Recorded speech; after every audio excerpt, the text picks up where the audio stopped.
This video has an older view, about say 10 years ago, about the Fender Rumble 350 amp. I tell you one thing, God, I miss that Japanese-made Aerodyne and the hair.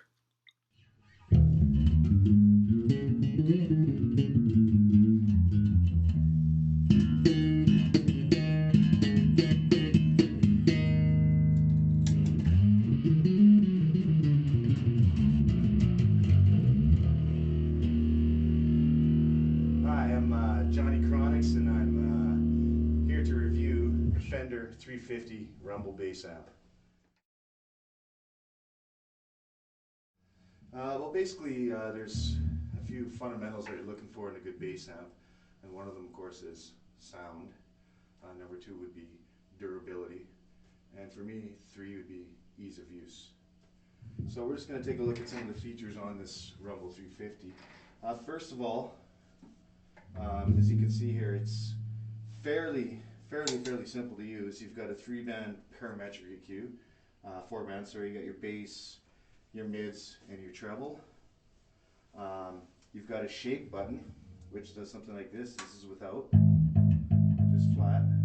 This is your mid scoop, and this is more for the slapping or the popping or the pick. All right. Personally, I like it on the scoop. You've also got an overdrive here, which has a fair amount of sensitivity. That's your blend, how much you want in, and the actual amount of distortion. If you pick up just an easy little foot switch, which I highly recommend, and you can switch it on and off. And again, if you want just a little bit of grit, or you can go to mid thing, you know, if you want to go a little crazy. Okay. You've also got an effects loop, which is a nice little thing if you have some other stuff and you don't want to be stomping on pedals. RCA in, headphone jack, that's your foot switch jack, and also you've got a DI right on the front. There's really nothing on the back of the cabinet. It's all enclosed, which is nice, so you have less cords. And there's only the one volume on it. All right. Now, one of the really good things about this amp is it's small enough to carry around for the smaller venues, but it can also keep up with the band in the large venues. This is at 6 o'clock here. See, and I got lots of headroom there yet, and so it can keep up with just about anything you got going. And finally, really, well, actually, no, we're going to the sound next. Now, a lot of these amps will sound good when you use a really high-end, expensive bass. I'm not really using that. I'm using the $600 Fender Jazz Aerodyne copy. But just to show I'm not biased, and this is even with dead strings. So.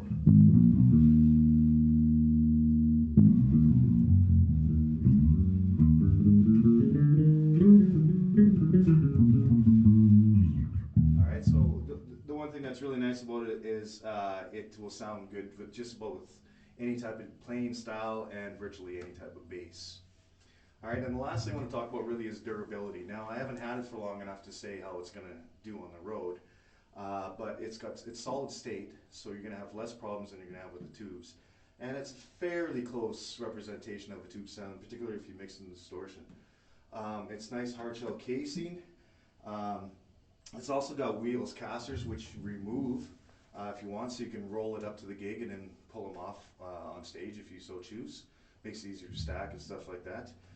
And one other feature that I wanted to show you here was it is two 10-inch speakers, which is kind of a shortened version of, like, say, the Ampeg SVT, where you have the 8x10. So you got the 210, which is nice. You also have your horn on and off. That's with the horn off. And that's with the horn on. So it gives you a little more definition and presence. So that's basically it. It's a solid little unit here. Mid-priced. I won't tell you what I got it for, but mid-priced. And one thing I've learned is sometimes size really doesn't matter, and for the Rumble 350 that is certainly the case.